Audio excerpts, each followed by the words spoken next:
Hi, this is Charity Damos. I'm here today with Mayor Bunny, who was just elected this afternoon as the new mayor of Los Santos. How are you feeling after your victory today, Bunny? Honestly, it still feels like I'm living in a dream. It was a really, really tough campaign. It was a hellish 2 weeks. I barely slept, I wasn't eating, I was talking to people constantly, and I knew that it would be worth it just to run the campaign that I was passionate about running.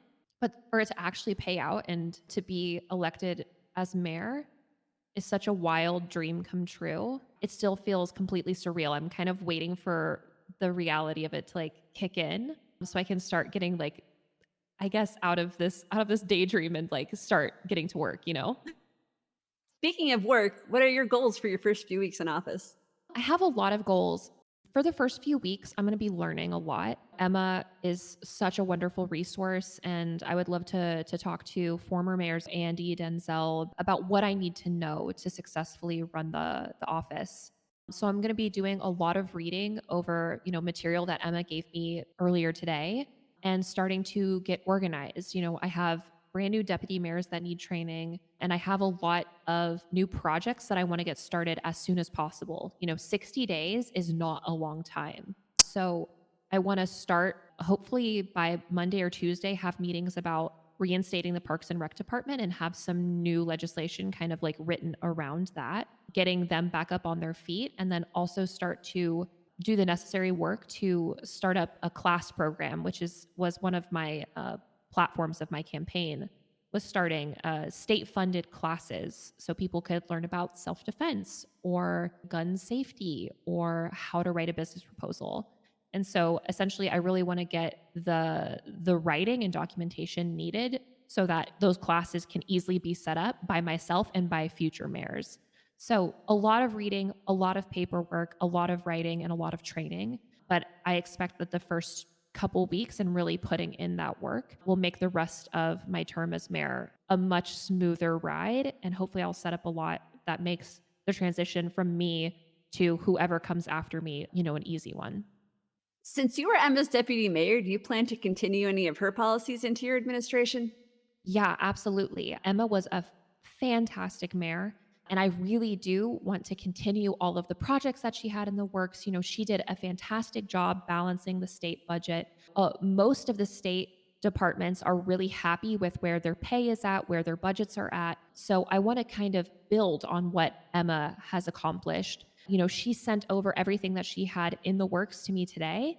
And I'm going to be working with her closely to make sure that any projects that are close to being finished or in the works are gonna see it through to their final fruition, because I want to one of my promises was obviously to make that transition as smooth as possible, so I intend on keeping that promise.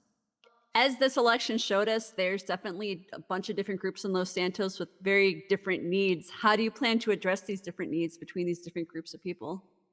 Yeah, a lot of communication. I think that, regardless of what your position is in the city, your experience is going to be wildly different from a person working at the booths or an EMS worker or somebody in the South Side. And so, a lot of communication. I want to make sure that I'm consistently and constantly available to these people, but not only available, but taking the step to reach out to them. It's not, necessarily their duty to come to me if they are unhappy. I want to make sure that I'm meeting them halfway. So a lot of talking, a lot of communication, and just hearing what people need.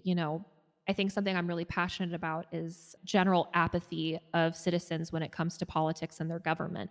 And it was so exciting to see how many people actually came out and voted for this election.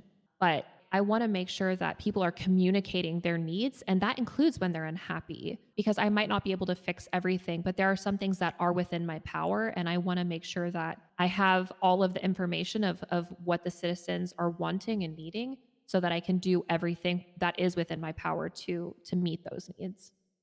You've been a business owner and an executive in this city for a long time. How do you plan to balance your responsibilities between that and being mayor? I got this question a lot in my campaign about was I worried about the weight of running companies and also being mayor at the same time? And honestly, I'm not worried. When you set up a company, you have to also set up a support system within that. A company can't run effectively without its employees. And so all of my companies have already a very strong staff system that already handle a lot of the day to day. CEO and owner, that is like big picture in a company. It comes to like big executive decisions. But as far as the minutia of day-to-day responsibilities, that's already taken care of in a properly functioning company. So I'm perfectly confident in my ability to continue to oversee those companies while trusting in my staff and the employees that I have to run them while I focus on being mayor. I will always be a CEO, but I'll only be a mayor for 60 days. How do you plan to keep the citizens updated on what's going on in the mayor's office? I've had a lot of ideas about this. We'll be doing biweekly meetings. So every 2 weeks, we'll have a meeting at City Hall. Some of these will be more informal and people will be able to give feedback, talk about their concerns. And then some of them will be more informational, keeping citizens up to date on things that have happened those previous 2 weeks, letting them know exactly where their tax dollars are going, and keeping them up to date so that they can actually track the progress, and see me fulfilling the promises that I made. I also plan to keep open office hours where anybody can call me with questions, comments, concerns, that kind of thing. But yeah, I think just being very open, even over communicating sometimes. I think people will probably get sick of hearing from me, but I would rather give them the information rather than them have to pry it out of a state official. I don't think that's the way it should, a mayor's office should run. So yeah, just a lot of meetings, a lot of communication. So now that campaign season is over and you're mayor, do you have anything to say to your opponents? It was the toughest election I think I could have ever imagined. When I pictured how the 2 weeks before, the final results would be, I never pictured it quite so brutal. But, my opponents gave it their all. I'm really impressed and proud of everybody that I ran alongside. For giving it 110% because I really don't think there was a candidate who didn't give it 110%. And I think that there were some incredible proposals that were put in, as people applied for mayor. And I hope to see, many of my opponents run again someday. Is there any last words you'd like to say to the citizens out in the city before you start your term for real? I can't say thank you enough for every single person who voted for me, who believed in me, who supported me, whether quietly or loudly, whether you were there behind the scenes or out in the front. Um, you guys made my dream come true, and now it's my turn to fulfill the promises and the things that I said I would do as your mayor.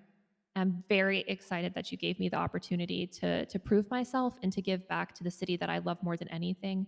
So thank you, and I really look forward to serving you as your mayor. Thanks so much for giving us your time today, Bunny. Yeah, of course, it was my pleasure.